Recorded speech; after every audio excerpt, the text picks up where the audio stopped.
Assalamualaikum warahmatullahi wabarakatuh.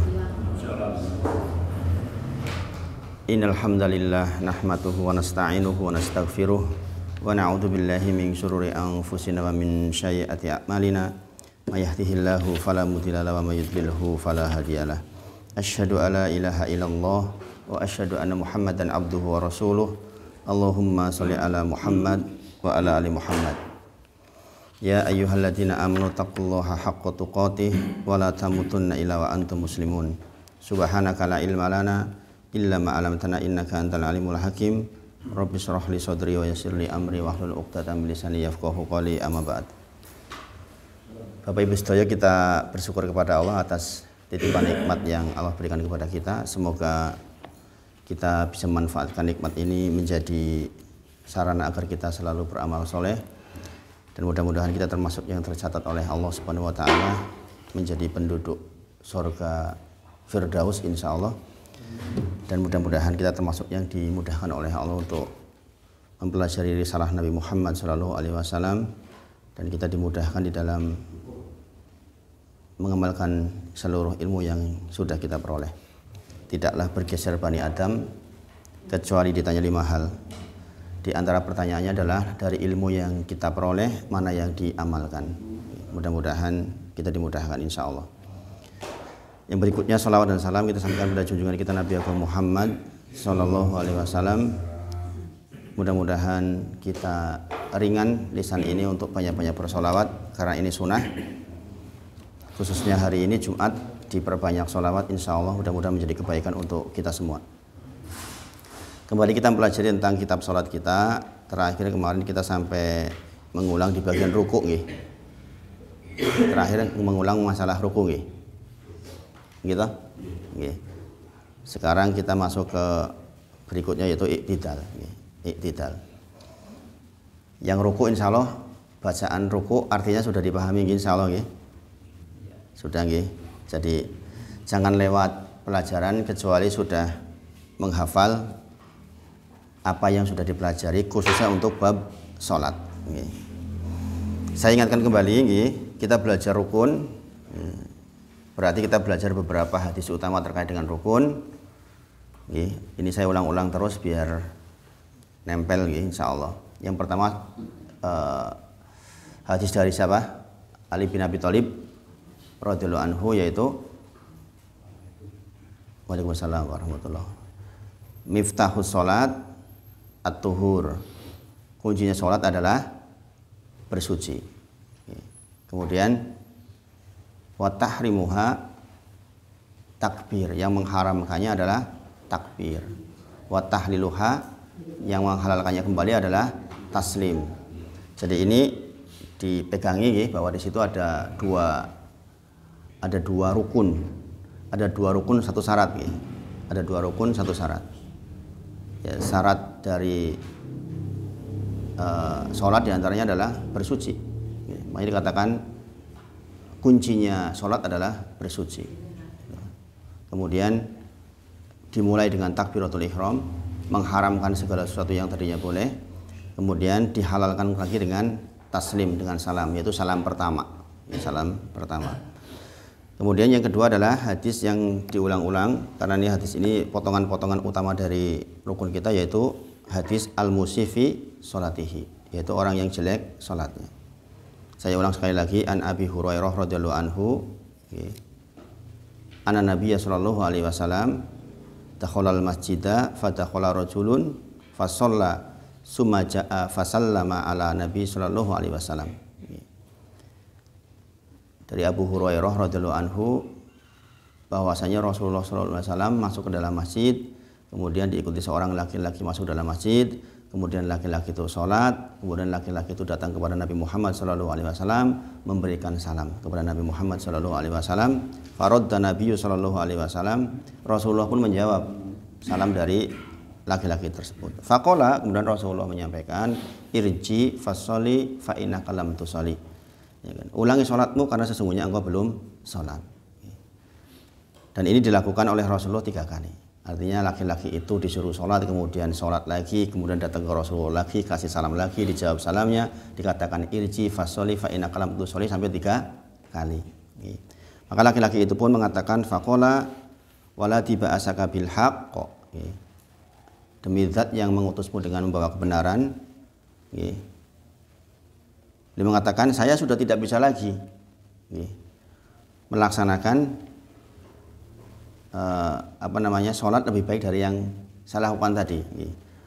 Maka kemudian fa'alimni, tolong ajarkan kepada saya. Tolong ajarkan kepada saya. Faqala, kemudian Rasulullah bersabda, idza qumtu ila sholati fakabbir. Jikalau engkau berdiri hendak sholat, maka bertakbirlah. Di sini ada rukun berdiri dan ada rukun takbiratul ihram. Tsumaqra ma tayassara ma'aka minal Qur'an. Kemudian bacalah apa yang mudah dari bagian Quran, yaitu maksudnya adalah suratul Fatihah. Adapun suratan adalah tambahan, hukumnya sunnah. Di sini ada rukun membaca surat Al-Fatihah. Kemudian sumarka hatta tatma'inna rohi'ah. Kemudian rukuklah sampai engkau mendapatkan ruku dengan tumakninah. Di sini ada rukun, ruku dan tumakninah. Kemudian sumarfa hatta ta'tadila qa'imah. Kemudian bangkitlah dari rukukmu sampai engkau berdiri dalam iktidal secara sempurna. Ini yang kita pelajari pagi ini insyaallah.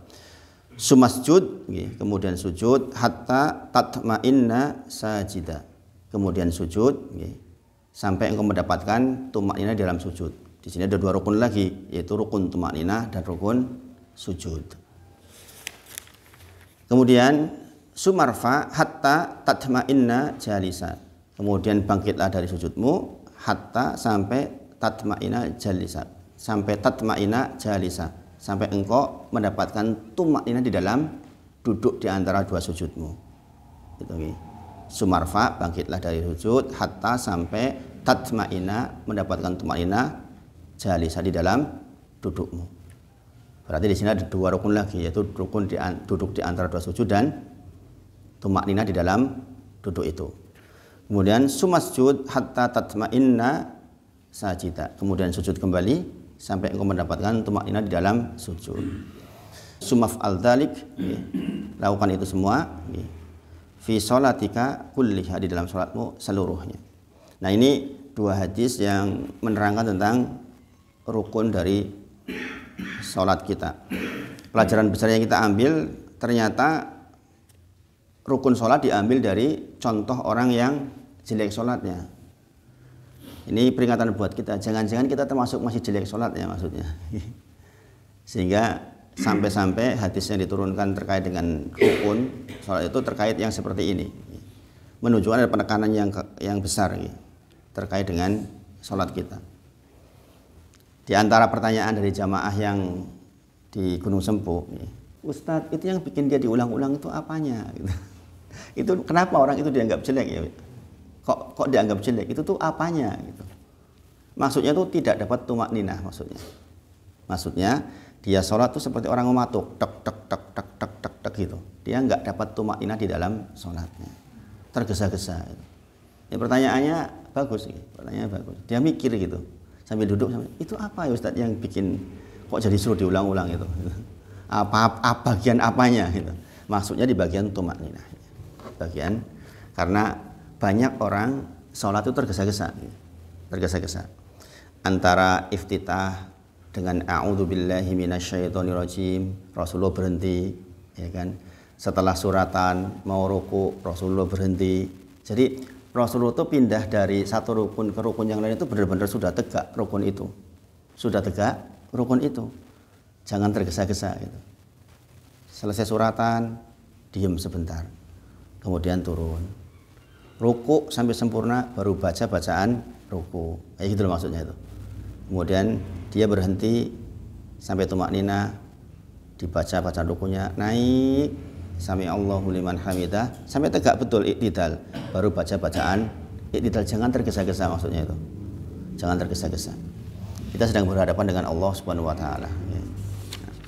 Nah, kita sekarang masuk di bagian ini ulangan biar diulang-ulang. Saya memang di bagian sholatnya saya ulang-ulang karena dulu saya belajar begitu. Ketika belajar di mahad, di pondok itu seperti itu, diulang-ulang terus nih sampai kita hafal nih. Yaitu di bagian sumarfa hatta ta'tadila qa'ima. Kemudian bangkitlah dari ruku hatta sampai ta'tadila qa'ima, sampai kita mendapatkan iktidal yang sempurna dalam kondisi berdiri sempurna.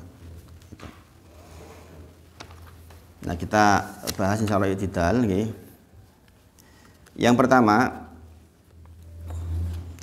bangkit dari iktidal, bangkit dari ruku, bangkit dari ruku sambil membaca tasmi, yaitu ucapan Sami Allahu liman hamidah. Ini dibacanya jangan Sami Allahu liman hamidah.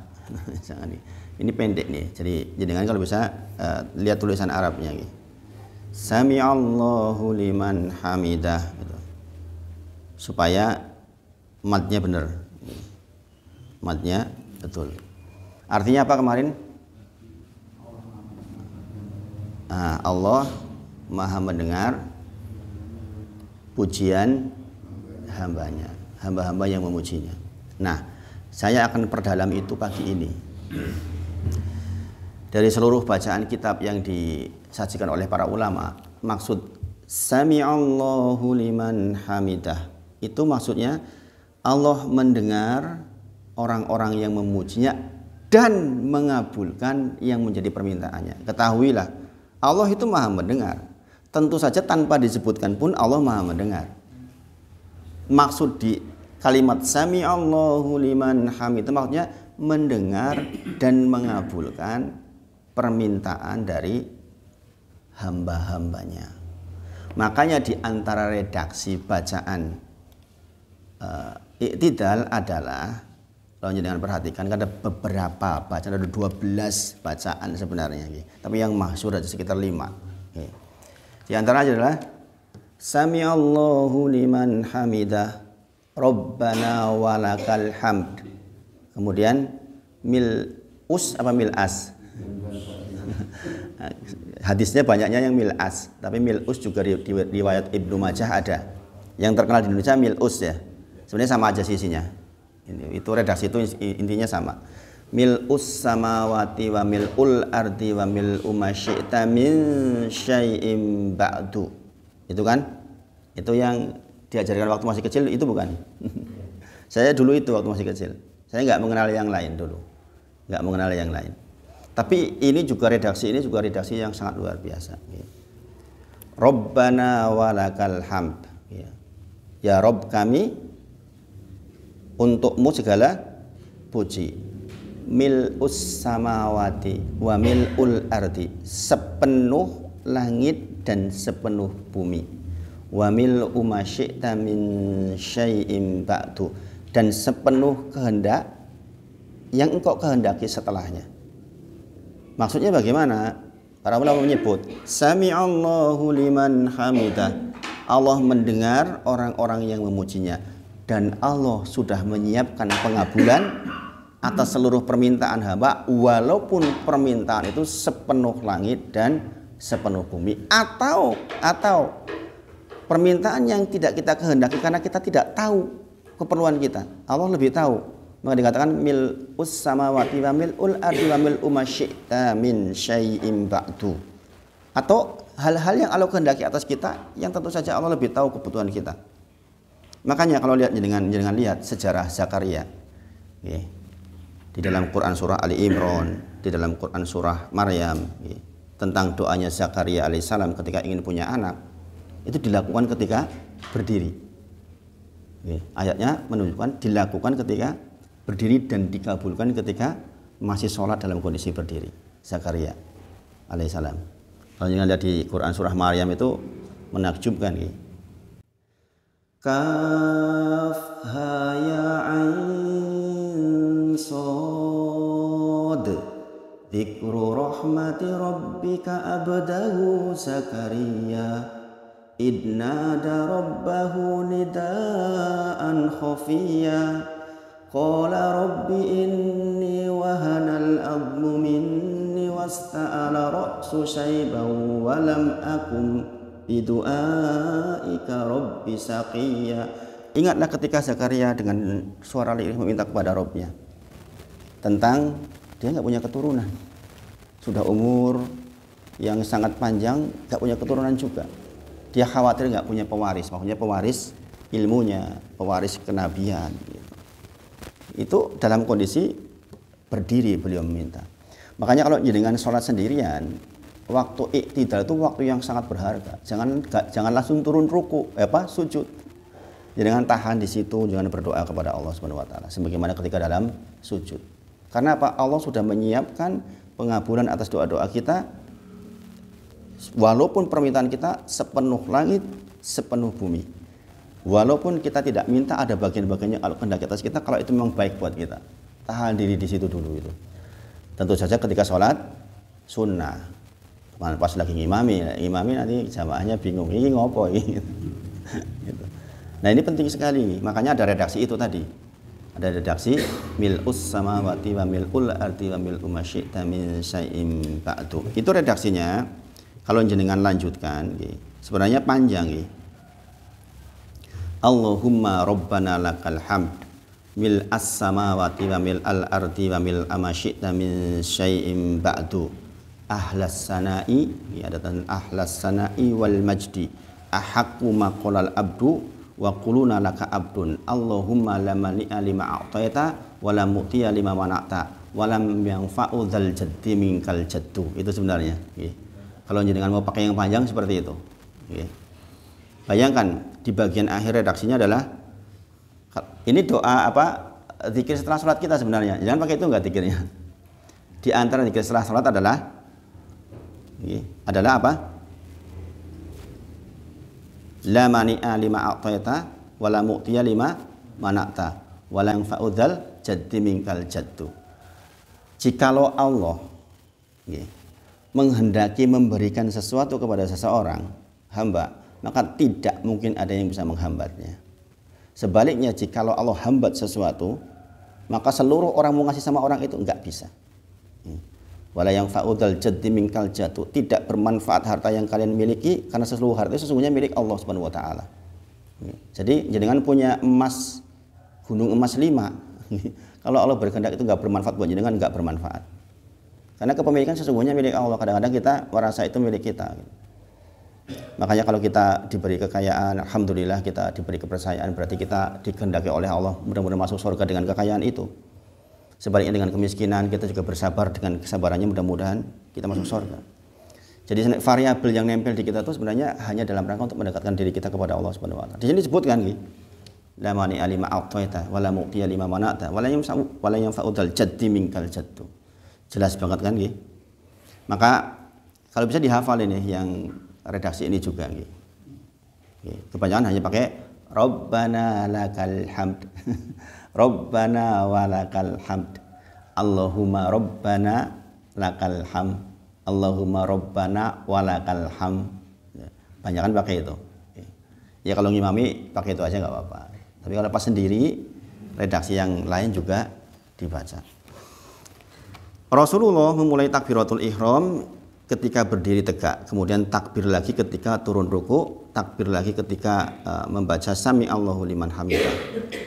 Maksudnya mengangkat tangan, mengangkat tangan lagi ketika sami Allahu liman hamidah.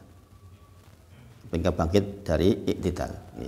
Ini terkait dengan mengangkat tangan. Hadis riwayat Bukhari. Sudah saya bacakan di pertemuan sebelumnya. Kemudian sekarang bacaan tasmi,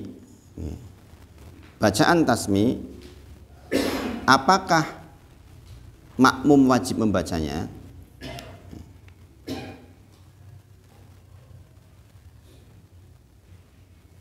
Pendapat jenengan bagaimana? Jenengan jadi makmum, imam mengucapkan sami'allahu liman hamidah, jenengan bagaimana? Langsung Rabbana walakal hamd gitu nggih. Itu salah satu pendapat. Itu salah satu pendapat. Saya bacakan beberapa pendapat yang masyhur di kalangan para ulama. Adapun yang jenengan praktekkan tadi itu karena mengambil dalil dari riwayat Bukhari dan Muslim muttafaqun alaih, kuat, sangat kuat dalilnya gimana kok wa idza qala sami Allahu liman hamidah faqulu rabbana walakal hamd. Ini dalilnya. Adapun ketika imam mengucapkan sami Allahu liman hamidah, maka kita mengucapkan Rabbana walakal hamd. Nah, sekarang kita lihat bagaimana pendapat Imam Nawawi rahimahullah taala, salah seorang ulama di mazhab Syafi'i yang bukunya, kitabnya dipelajari seluruh kaum muslimin di dunia. Tidak ada dalam masjid kecuali pasti mempelajari kitab-kitabnya. Menurut mazhab Syafi'i, ketika bangkit dari ruku hendaklah mengucapkan sami Allahu liman hamidah. Jadi pendapat di mazhab Syafi'i, makmum tetap membaca sami Allahu liman hamidah. Kita lihat bagaimana hujahnya kok jadi seperti itu. Jika berdirinya sudah lurus sempurna, hendaklah mengucapkan Rabbana lakal hamd. Apa kalimatnya? Jikalau berdirinya sudah sempurna. Jadi jangan sampai kita mengucapkan sami Allahu liman hamidah Rabbana walakal hamd masih dalam kondisi berjalan. Ini nggak boleh ini. Ini bisa batal karena dia meletakkan doa wajib. Hukumnya wajib. Ada rukun, ada wajib, ada sunnah. Itu tadi sami Allahu liman hamidah, hukumnya wajib. Kalau bab wajib diletakkan bukan di tempatnya, maka bisa batal karena meninggalkan wajib dengan sengaja bisa batal. Kalau meninggalkan wajib dengan tidak sengaja bagaimana? Sujud sahwi. Nah, ini kalau dengan meletakkan ini bukan di tempatnya maka bisa batal karena ini wajib.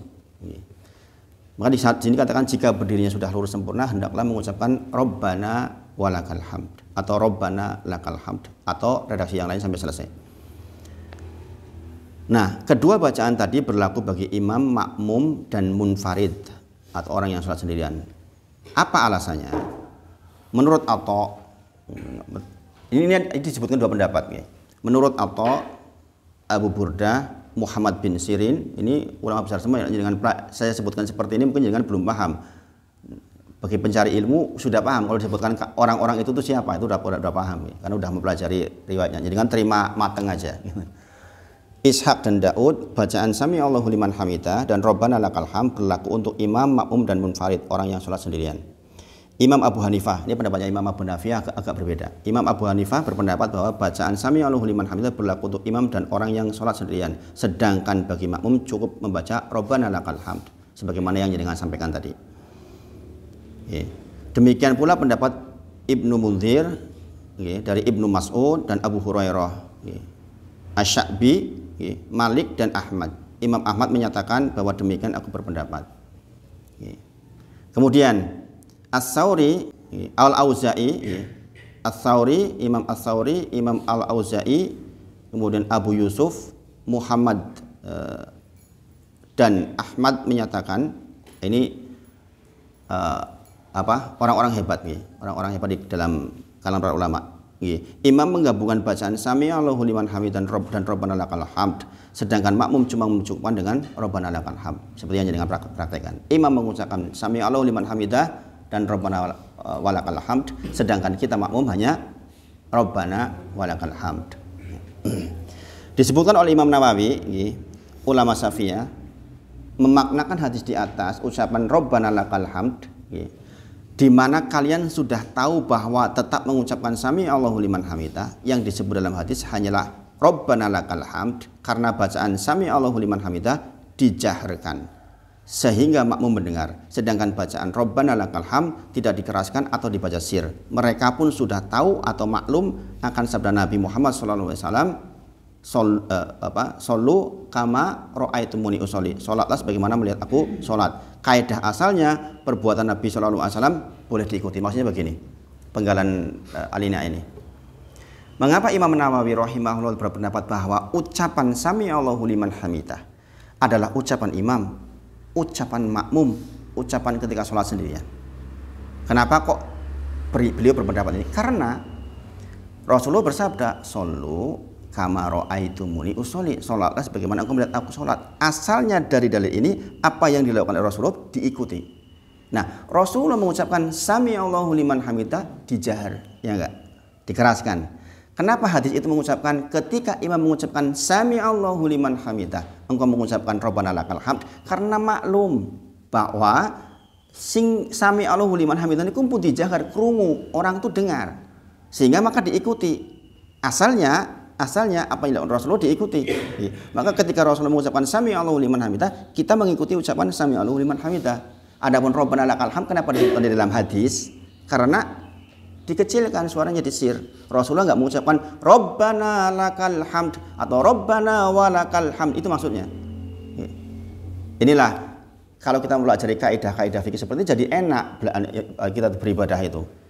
Mau pakai yang langsung Rabbana lakal hamd, yo ada pemahamannya, pendapatnya Abu Hanifah, ini orang hebat nih. Ini madzhab pertama sebelum Imam Malik bahkan.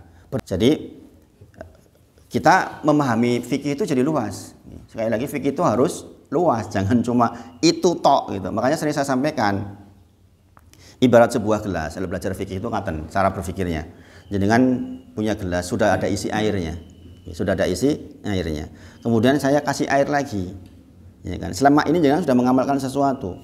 Yang dalil itu jenengan saya nggak tahu kuat atau tidak. Biasanya biasanya nggak kuat biasanya. Orang-orang awam biasanya pokoknya ya ikut begitu aja gitu. Ya kan, setelah jenengan kemudian mendengar kaji seperti ini sehingga dengar dalil, maka jangan harus luaskan gelasnya. Jangan hanya ditumpahin tok, tapi diluaskan gelasnya. Sehingga jenengan longgar. Itu yang sering saya pesankan orang-orang yang belajar fikih. Jangan orang aku kiri koyo ono kuwi, ndek ono kuwi. Nah, ini repot kalau seperti itu. Karena apa? Orang yang belajar itu timbangannya itu dalilnya marfu sampai ke Rasulullah apa enggak? Itu. Karena kita belajar. Kalau hanya mengekor saja, iya. Tapi karena kita belajar, kita harus tahu itu dalil itu misalnya tadi muttafaqun alaihi. Berarti itu derajat hadis paling tinggi, yaitu diriwayatkan oleh Bukhari dan Muslim. Kita sama-sama paham bahwa di dalam agama Islam ini setelah Al-Qur'an, maka hadis dan kemudian di antara kitab setelah Al-Qur'an yang paling sahih adalah kitab Sahih Bukhari. Kalau kemudian disebutkan di Sahih Bukhari dan Sahih Muslim, itulah derajat tertinggi dari sebuah hadis, yaitu muttafaqun alaihi. Muttafaqun alaihi berarti diriwayatkan oleh keduanya, maksudnya oleh Bukhari dan Muslim. Nah, dalil tentang yang barusan kita bahas tadi itu dengan dua pemahaman itu muttafaqun alaihi, yaitu wa idza qala sami Allahu liman hamidah faqulu rabbana walakal hamd. Itu diriwayatkan oleh Bukhari dan Muslim.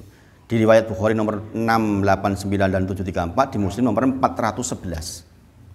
Jadi kita tahu bahwa dalilnya itu sahih. Kemudian adapun pemahamannya ternyata ada dua pengertian.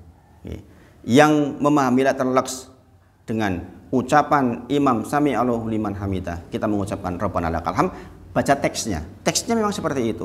Tapi Imam Nawawi menyebut maksud teks itu adalah kenapa disebutkan? Kenapa enggak wa idza qala sami Allahu liman hamidah faqulu sami Allahu liman hamidah Rabbana walakal hamd? Karena sami Allahu liman hamidahnya Rasulullah udah jahar. Sami Allahu liman hamidah itu maksudnya. Paham nggih? Paham nggih? Jadi kalau ada orang yang pakai itu dalilnya maksudnya. Nah, inilah pentingnya kita belajar secara luas sehingga kita paham betul apa yang kita lakukan. Ingat pertanggungjawaban kita di sisi Allah masing-masing nggih. Saya nggak mempertanggungjawabkan apa yang jenengan amalkan. Demikian juga jenengan nggak mempertanggungjawabkan apa yang saya amalkan. Tetapi kewajiban kita mencari sampai yang paling mendekati Rasulullah Sallallahu Alaihi Wasallam. Karena Rasulullah Sallallahu Alaihi Wasallam bersabda, "Shollu, sholatlah kama sebagaimana ro'aitumuni usolli." Engkau melihat aku sholat. Maksudnya melihat dari kitab-kitab para ulama. Gitu. Kemudian Nabi Shallallahu Alaihi Wasallam mengangkat tangan ketika berdiri iktidal dengan cara yang sama seperti takbiratul ihram. Jadi kita sudah belajar takbiratul ihram kemarin, cara mengangkat tangannya bagaimana? Begini, bukan begini, renggang. Maka di 4 tempat itu sama. Adapun berbeda seperti ini adalah ketika sujud. Ketika sujud rapat. Pendapat yang lebih kuat tentang posisi tangan. Ini ada 2 pendapat yang berkembang di masyarakat, yaitu iktidal tidak sedekap tapi irsal dilepas. Jadi sering melihat sami Allahu liman hamidah. Pernah lihat? Nah, itu juga pendapat yang ada dalilnya. Tetapi sejauh bacaan kami itu yang lebih kuat adalah yang irsal. Walaupun Imam Ahmad berpendapat mau sedekap mau irsal silahkan, tidak persoalan. Tapi kalau ditimbang secara dalil itu lebih kuat yang irsal dengan menghormati pendapat yang sedekap. Jadi Jadi jangan sampai persoalan sedekap dan irsal dilepas dan sedekap itu jadi soal, karena dua-duanya ada pendapatnya. Sampai di sini bisa dipahami, jangan ketemu tiang sami Allahu liman hamidah yo ben wae wong yo duwe dalil. Jangan sami Allahu liman hamidah, ini kan nggak ada dalilnya. Itu nggak ada dalilnya. Gitu. Kemudian berikutnya Al-Bara bin Asib radhiyallahu anhu mengatakan ketika Nabi Shallallahu alaihi wasallam salat, sujud beliau, rukuk beliau, duduk di antara dua sujud beliau, semuanya hampir sama panjangnya. Hadis riwayat Abu Dawud. Biar coba. Yaitu sujud beliau, berdiri beliau, rukuk beliau itu sama waktunya. Jangan kebayang guys salatnya Nabi Muhammad Shallallahu alaihi wasallam.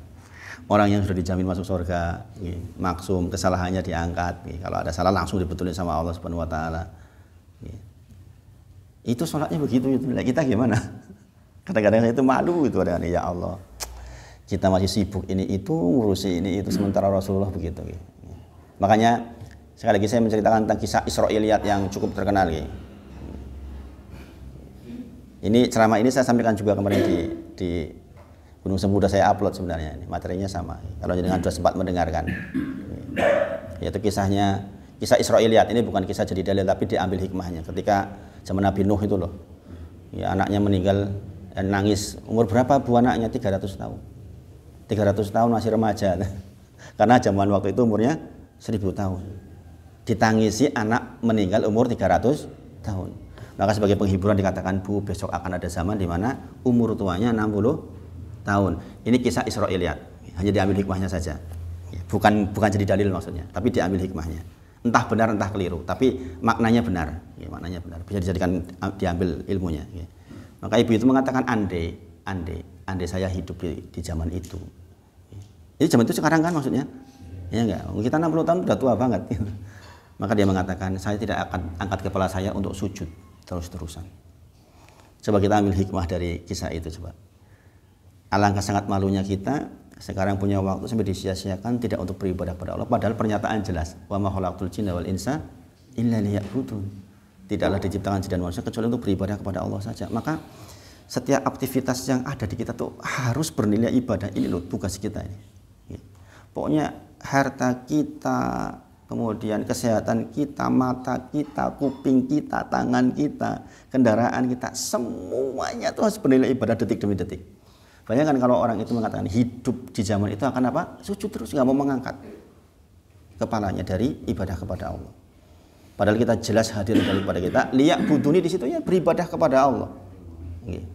Alangkah tragisnya kita hidup di dunia lewat waktu kok tidak bernilai ibadah. Bermasyarakat harus bernilai ibadah. Ya, orang-orang seperti itu tidak akan emosi, saya yakin. Saya yakin nggak akan emosi menghadapi soal-soal, dan insya Allah Allah akan ciptakan lingkungan yang membuat dia tidak emosi pula. Insya Allah. Kadang-kadang kita tuh digeret untuk diselamatkan oleh Allah dalam banyak hal. Kalau jangan udah mencoba bertakwa kepada Allah itu, kita akan dibuat suasana yang memang mendukung untuk kita dekat sama Allah. Itu penting itu penting itu. Makanya di dalam tafsir Ihdinas siratal mustaqim kemarin disebutkan surah An-Nisa ayat 69 yang akhir ayatnya adalah wa hasuna ulaika rafiqa, mereka itulah sebaik-baik teman. Makanya mencari teman di masa sepuh itu kunci itu. Kunci itu kalau jenengan konco-koncone si urusannya dunia wis dolan-dolan ya jenengan pasti ikut. Jenengan pasti ikut.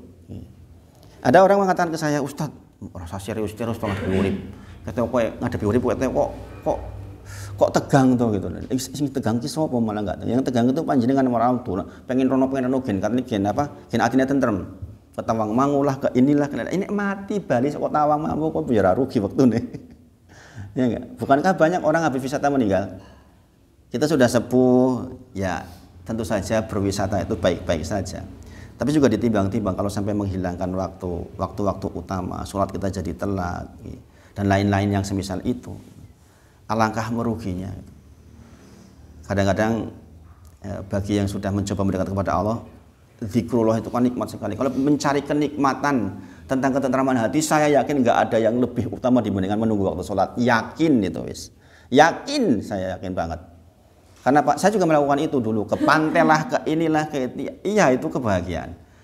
Tapi bicara masalah ketentraman hati, yakin banget waktu paling tentram Allah akan kasihkan tester dalam hati panjenengan ketika nunggu waktu sholat. Coba panjenengan lakukan setengah jam sebelum waktu duhur, misalnya duduk di masjid di pojokan panjenengan zikrullah. Itu panjenengan akan dikasih tes terasa yang susah dimengerti. Pokoknya yang tahu ya yang melakukan. Yang tahu yang melakukan. Bahwa itu tuh kenikmatan luar biasa itu. Di sela-sela kesibukan kita, pekerjaan kita bisa menyempatkan duduk di masjid menunggu adzan. Ini di antara prime time kan itu. Di antara waktu terbaik adalah waktu duduk kita menunggu sholat kita. Kita mau berhadapan dengan Allah Subhanahu wa taala. Orang yang menunggu seperti itu sholatnya mesti khusyuk. Ya gimana enggak udah persiapan. Dengan beda dengan yang tergesa-gesa Allahu Akbar urung siap. Wong Rasulullah saja kalau sholat malam pemanasan. Rasulullah loh Shallallahu alaihi wasallam kalau sholat malam pemanasan dulu, yaitu 2 rakaat pertama tanpa membaca yang sunnah. Hanya dibaca yang rukun-rukun saja. Rasulullah nggak pakai suratan kadang-kadang kalau di 2 rakaat pertama untuk pemanasan. Nggak selalu seperti itu, kadang-kadang seperti itu. Makanya kadang-kadang sebagian saudara kita ada sholat pemanasan atau sholat apa namanya itu? Sebelum tarawih itu. Kan ada sholat seperti itu biasanya. Kalau itu sebenarnya udah nggak perlu karena sudah apa? Sudah sholat isya, qobliyah isya, sudah sholat isya, setelah sholat isya sudah pemanasan. Sholat apa namanya? Iftitah. Itu. Intinya maksud itu sholat untuk mempersiapkan kita masuk ke sholat intinya maksudnya. Maka coba dengan pengetahuan yang kita sudah miliki seperti ini, kita manfaatkan betul waktu-waktu kita yang berlalu jangan sampai sia-sia, jangan sampai sia-sia. Maka saya ulang lagi tentang keberuntungan seorang muslim adalah qad aflahal mu'minun alladzina hum fi sholatihim khashi'un walladzina hum 'anil lagwi mu'ridun. Surah Al-Mu'minun, yaitu orang-orang yang tidak menyia-nyiakan waktunya walaupun sedikit. Apalagi Pak Sumaran udah sepuh Pak. Setengah jam lewat waktu tidak bermanfaat itu kerugian banget ruginya. Sing-sino memang menjaminmu sampai tua.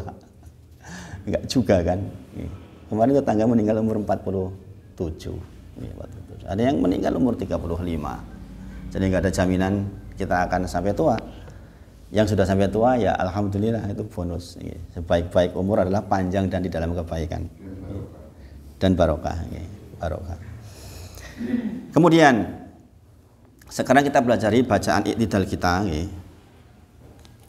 yaitu yang pertama ada bacaan Rabbana walakal hamd.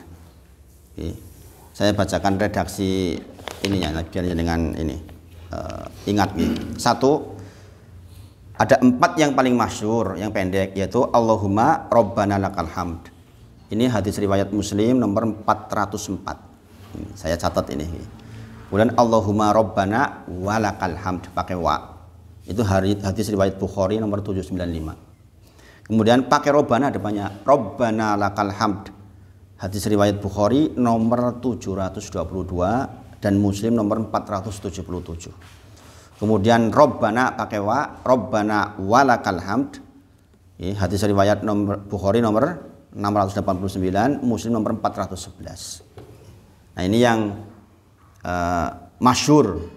Kalau jenengan imami ya pakai ini aja, ini yang pendek seperti ini. Atau kalau mau tambahan sedikit nggak masalah, misalnya mil'us samawati wa mil'ul ardi wa mil'u masyita min syai'in ba'du, itu kan juga nggak terlalu panjang juga. Kadang-kadang kita ngangkat samiallahu liman hamidah, makmum kan baru ngangkat, ya kan baru berdiri, sehingga ada jeda waktu yang cukup untuk dia juga baca gitu.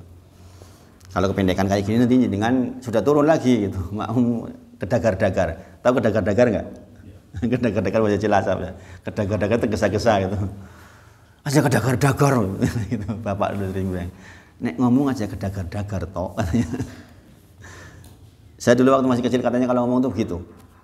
Kamu tuh otaknya udah di sana itu. Sehingga maunya dari kecil ya gitu.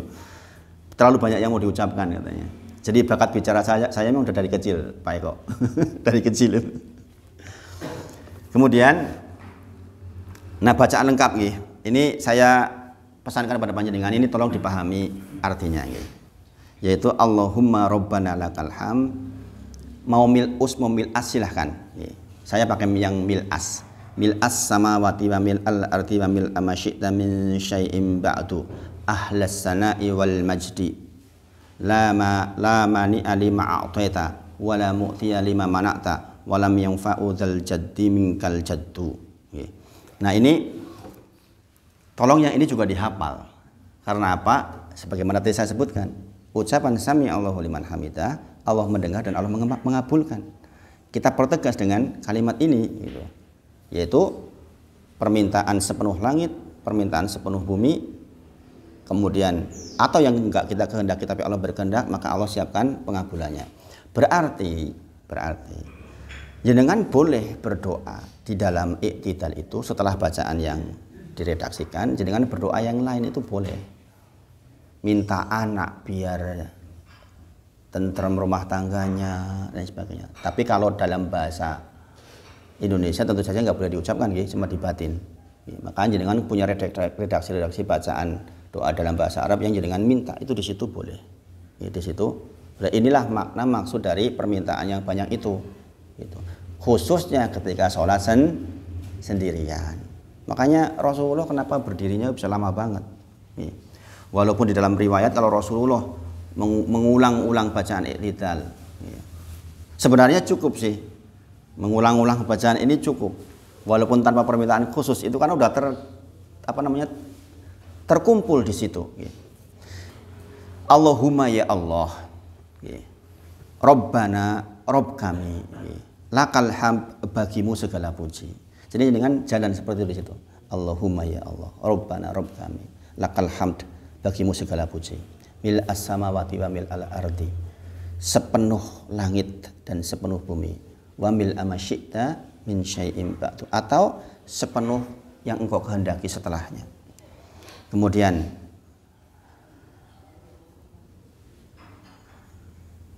ahlas sana'i wal majdi, tidak ada wahai Tuhan yang layak dipuji dan diagungkan.